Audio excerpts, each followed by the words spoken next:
We're gotomath.com, working some calculus. Let's go down to something new here. Newton's method. Newton's method. We'll click on 1-1 and see what's going on down here. Whoa, there's a graph. And it's actually the graph of this problem here. And if we click on, I just want to do this, when we click on the problem, the graph changes. That looks like actually a good number to be working with. I'll tell you why here in just a second. Okay, it says, can I get all this on one page maybe? Close. Complete 3 iterations of Newton's method using the initial guess x of naught equals 1.2 for the function f of x equals x squared minus 8. Round answer to 4 decimal places. So let's write that down. F of x is equal to x squared minus 8. Our initial guess, x of naught, is 1.2. Alright, if you're wondering what in the world we're doing here, what is this all about? This is a method for finding the roots of a function. And that is, so let me scroll here up a little bit. What we're going to be approximating is where the x, you see where the graph right here is crossing the x-axis. So this is the x-axis here. Where it's crossing the x-axis, we know that y is 0, but we want to approximate what the x value is. Okay, right where this graph intersects the x-axis, y is 0, or y is going to be approximately 0 really, and we want to approximate the x. So it's like taking this and setting it equal to 0 and finding the solution set. And in this case, you're going to have 2 solutions, right? But we're only looking at this one, not this one over here. Okay, and so this is going to be a method for actually finding that. So we may not be able to set this function equal to 0 and solve for x. All right. But we're going to start off with something easy, and this is what we're going to start off with here. Now let's go to the whiteboard so I can kind of explain what's going on. This video is going to be a little bit longer than it probably should be, but anyway, let's move over and let's draw a picture here. So we're going to draw a picture of a parabola, okay, and it's crossing, let's say here's the x-axis, we'll say here's the y-axis, and the way this works is we'll use a different color. We'll use this color here. So we're going to find something that's close, what we think is close to where it's crossing. Okay, now I'm going to exaggerate this actually a little bit. So we're going to let this be x of naught. This will be our initial guess. Now that's probably not a very good guess, right? We could probably guess a little closer than that. And then what you do is you take it and you're going to plug it into the function. Okay, and then what happens here is we're going to find the tangent line. So we're going to say this is the tangent line right here. Okay, and then what happens is this point now becomes the next guess.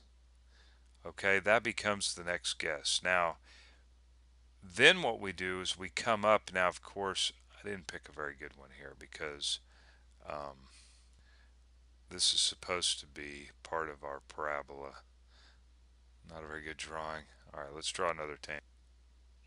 So this is our second guess, and then we find the point here. Then we draw another tangent line. Right, then we end up with oh boy, that's not a very good tangent line. And then we have another, and then so this becomes our second guess, x of 2. And then we take this and plug that in. And then we get the tangent line, and we continue to do this. And what happens is the tangent line actually, where it intersects the x-axis, gets closer and closer to the actual intersection of the graph and the x-axis itself right there. So that's the way it works. Now, you could have a bad guess and it could throw you way off, right? But the way I've chose these to get you started with this is a very bad tangent line right here. Anyway, okay, so we're going to actually, now I haven't done this in very many of the problems, but this won't take but just a minute. I'm going to first state what we're going to use, and then we're going to derive it, okay? And I don't really do too much of that in, I haven't done very much of that in any of these problems, just try to save time. But a lot of times students are just like, how do you work the problem, you know? But this is pretty easy. Okay, so this is going to be the actual formula that we're going to use. Is equal to x of n, and of course I'll show you how to use this formula here in just a second.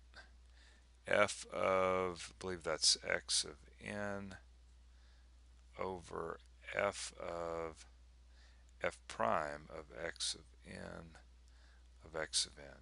So the question is, where does this come from, right? What is this? Okay. Well, x of n is where it actually, the tangent line intersects the x-axis. Do you see this right here? This is going to, we're going to start with our initial guess at x of 0 here, and then anyway. But let me just show you where this comes from. So for example, we start with x of naught, and we want to find the equation of this tangent line, and once we find the equation of the tangent line, then we set the equation of the tangent line equal to 0, because this is where it crosses the x-axis. We set it equal to 0, you see, and solve for x, right, to find this guy right here. Okay, so it's actually pretty simple. It's pretty simple, and we're going to do that right here. Let's just do that right here. Okay, hopefully we got enough room. So the equation to this tangent line right here is going to end up being y is equal to f prime of x times x plus b. Now f prime of x, remember, gives us the slope of this tangent line here, and y equals mx plus b, right? Remember, m is the slope. Okay, so this right here is just giving the slope of the tangent line, and of course this whole thing is the equation to this tangent line right here. All right, now what is y? Well, y, okay, to get y, well, you just plug this number into the function f of x, so it ends up becoming, this becomes, your y is your f of x. All right, because you just plug in this point, you know, this would be like x of naught, and then f prime of x of naught, but we're just leaving it as, well, actually we're coming up with the equation to this tangent line. Let's actually say this is x of naught, okay, and then this is x of naught, and we're solving for b in this problem. We need to solve for b. We got to figure out what b is. Okay, we've got to figure out what b is. So like I said, it's not too bad, I promise. So we just solve for b. So we take this stuff here over to the other side. So we got f of x of naught minus f prime of x of naught and times x of naught is equal to b. So there's our b right there. Right? So now what we do is we say, okay, well, y is equal to, we have our b, well, we know what this part is right here, right? So that becomes, well, that's just f prime of x of naught times x. So we're writing it out general now, plus, and then this is our b, f of x of naught minus, whoops, minus f prime of x of naught times x of naught. So this is our b right here. Okay, so if we wanted to find the actual equation of y. We just did it, and this would be the equation. This right here, okay, is the equation to this tangent line if we went ahead and plugged in our initial guess where we think the graph crosses the y-axis right here. So we would take this number and just plug it in just like that. All right, you see that? And now that gives us our y value. Okay, that would give us this y value right here, right? The y value associated on the graph. But we want to know where the tangent line crosses the where it intersects the x-axis.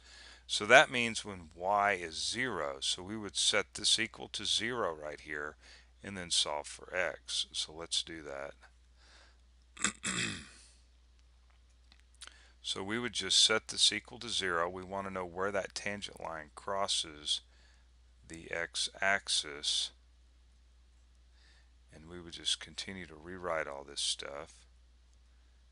X of naught minus f prime of x of naught times x of naught. I'm about run out of room there. So we want to solve for x in this problem. This will show us where the graph crosses. So we just take this stuff over. So this becomes what are we doing here? This we bring this over. Okay, so this is going to become f prime of x of naught times x of naught. I'm putting this on this side because it's a minus. And then this gets brought over, so f of x of naught, and then of course we want to divide both sides. So we're going to divide this side by f prime of x of naught, and then we'll go ahead and divide this by f prime of x of naught, and then that's going to leave us with x. So look at this. These guys here are going to cancel out, and you're going to be left with x of naught minus f of x of naught over, that's supposed to be an f there, over f prime of x of naught. Okay, well, we could go ahead and say, we'll go ahead now and turn this, instead of x of naught, we'll just say x of n, right? X of n and x of n, and this is going to be our next guess, would be x of n plus 1 right here. So as you can see, that is where this is coming from. Do you see that? So now you know that's where this is coming from. It's just the generalization of where this tangent line is crossing the x-axis. Okay, I hope that makes sense. Let's go through now. Let's do this. So x of naught, we said x of naught. This was our initial guess, and that's going to be what did we say that was going to be? I've already forgot. 1.2, so 1.2. Okay, I should have made that the introduction to this probably. So that's going to be 1.2. So this is x of 0. So if I plug 0 in for n, this becomes our first, right? This is our first trial. So this becomes, I need to put a 1 here, 1.2. And then this is f of, oh, that's supposed to be a minus sign right there. 1.2 minus f of 1.2, as you can see, and then the derivative. You plug 1.2 into the derivative. So now let's do this. So we have x of 1 is equal to, now I'm going to have to rewrite this, 1.2 minus, and I guess I need to rewrite f of x is equal to x squared minus 8, x squared minus 8, okay? And so we have 1.2 squared minus 8, okay? And that's all going to be over, and then of course we'll need to know the derivative. F prime of x is equal to 2x, and so this becomes 2 times 1.2. So we'll need to plug that into our calculator, and I'm going to round to like 4 decimal places. I don't know why I said 4 decimal places. We start off with only 1 decimal place here, but maybe that's for round off error or something. But anyway, we'll get x of 1, and we'll say approximately. So we'll want to plug that in and get that number. All right, I got 59 over 15 actually. That'd probably be a better thing to do is keep it as a fraction. But anyway, we're going to do this. So this is 3.9333. We'll do that. How's that? And then what we're going to want to do is, man, I'm trying to write neat, is do this again now. So now what we're going to do is, so x of 2 is going to be equal to, x of 2 will be equal to, so we'll say 3.9333 minus, so we just continue to plug this stuff in. That's all you have to do. So 3.9333 squared minus 8, and that's all over 2 times 3.9333. So we'll plug that in and see what we get. Okay, so we got that. X of 2 is approximately, I got 2.9836.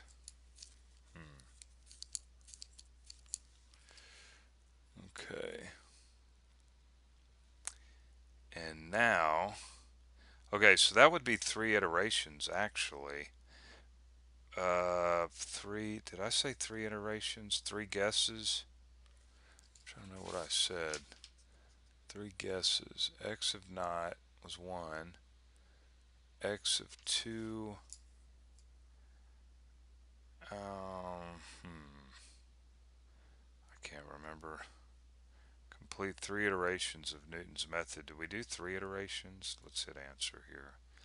What was our 2.8325, so that's what we better end up with. I guess we need to do the 2 point, okay, so that's x of 2, so we got to do this one more time. One more time. So all you have to do is go, so x of 3, we'll say approximately, so 2.9836 minus 2.9836 squared minus 8 over 2 times 2.9836. Alright, let's see what we get on that. Okay, so I get x of 3. Write neater. I gotta start writing neater. 2.8325, and I just rounded. So there we go. So you see that? I hope you were able to follow all that. It's not that bad, I promise. Alright, let's look here. We got 2.8325. 2.8325, yeah. That's what I get. Okay, so you'll need to practice that. Try that several times. This was kind of a long video. This next one here, we're just going to run through the procedures in part 2. So it's more or less an introduction than part 2. Okay? Alright, so you know where to go. Go to math.com, and I'll see you.